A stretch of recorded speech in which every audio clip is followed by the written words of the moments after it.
Not all Sonata sets were made equal. Some fit seamlessly with all the characters of their attribute. Some have incredibly simple activation conditions for their full potential. Others are just clunkier, less rewarding, and much harder to manage compared to their peers. There's a reason why some players avoid or will avoid using Void Thunder completely, instead opting for a more generalized offensive set like Lingering Tunes. You might think that sounds odd. Wouldn't the attribute damage set be the best in slot Sonata for characters with that attribute? That's how it is for virtually every main DPS in the game.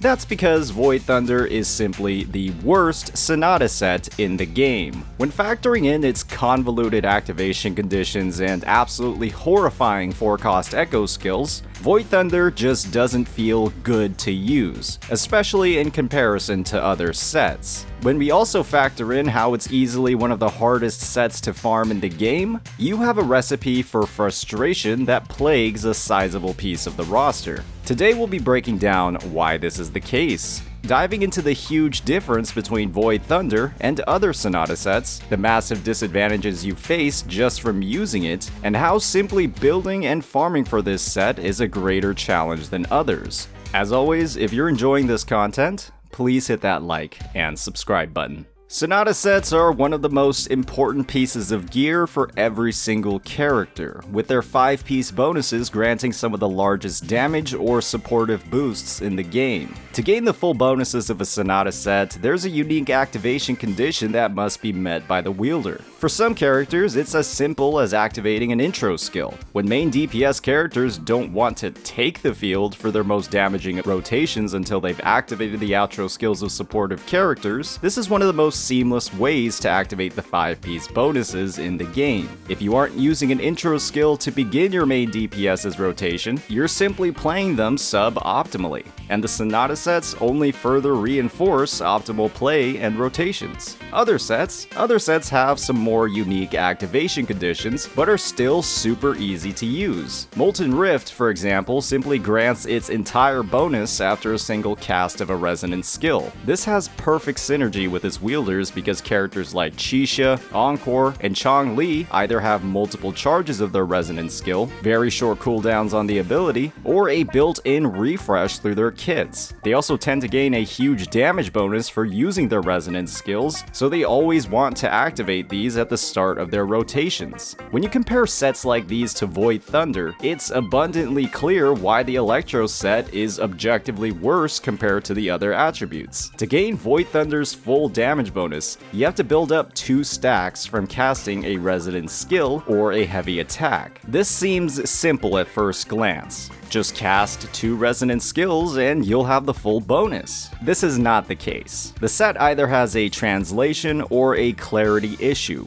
This set actually has 2 separate stacks, one triggered from the resonance skill and the other triggered from a heavy attack. You cannot gain the set's full bonuses from 2 consecutive resonance skill casts or 2 consecutive heavy attacks. The set's 5-piece should instead say something like, after releasing a heavy attack and resonance skill, and further clarify that both of these attacks have to be used for the full 30% bonus. When the Electro characters are, for all intents and purposes, heavily disincentivized from actually using their heavy attacks in their rotations, aside from Calcharo who gains buffs and automatically casts them, this set's activation conditions don't seem to fit a large majority of its potential users. Characters like Shangli Yao and Yinlin don't have particularly amazing synergies with their unbuffed heavy attacks, but they have to be used to activate the full set's bonuses for the big burst damage on their resonance liberations. And when you compare it to a set like Molten Rift that simply gives you all of its bonuses after a single resonance skill cast, it's undeniable that Void Thunder is simply strictly worse in virtually every single way.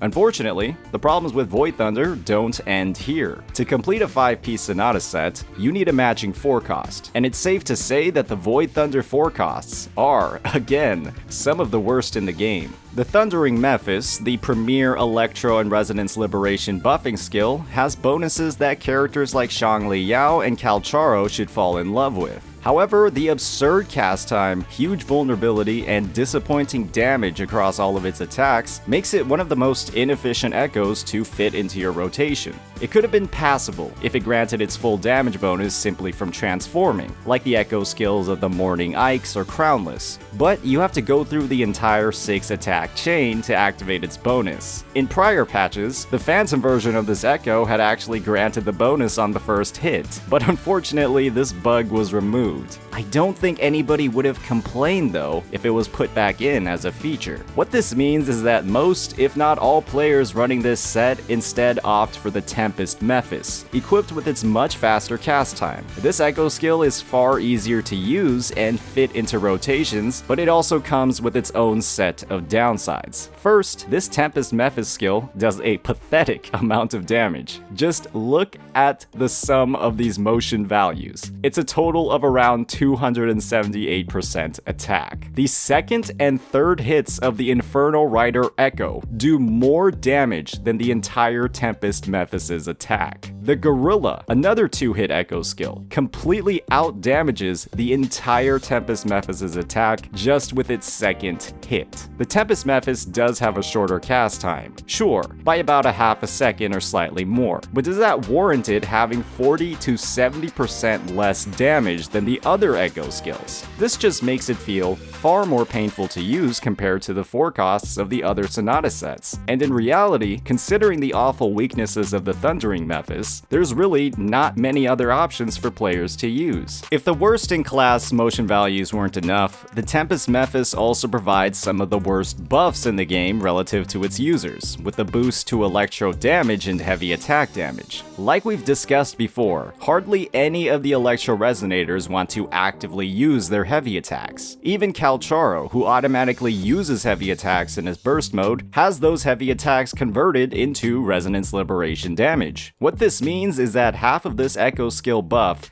doesn't exist for the characters it's used on. Combine that with its dog water damage and lack of other options, and you have a Sonata set that feels bad to use from its activation conditions, and bad to use on the echo skill side. We need more Electro forecasts. Or that bug for the Thundering Mephis, just added back into the game. Please, Kuro. We've only been talking about the problems with Void Thunder in combat, but it also has struggles out of it. At the launch of the game, Void Thunder was mathematically the hardest set to farm in the game, with only 2 3 costs dropping the set. With version 1.1 adding a third mob, the Lumascale construct, it should have been a bit easier to complete. However, with only 7 daily spawns on the construct, it's still difficult to build this set just from overworld grinding. There's a reason why many players ended up spending their malleable echoes on Herons or Flautists. Hopefully, we can see an increase in spawns or simply more 3-cost echoes for this set in later versions, and with what we've seen from developer teasers, this might be a bit closer than we think. Overall, Void Thunder is a Sonata set that has issues. From translation and clarity gaps in its activation conditions to its disappointing array of 4-cost skills, there's something deeply unsatisfying about using this set. But as I've been saying and players have been seeing, Kuro is a company that listens to player feedback. All we have to do now is wait. As always, if you enjoyed this content, please hit that like and subscribe button. Peace out.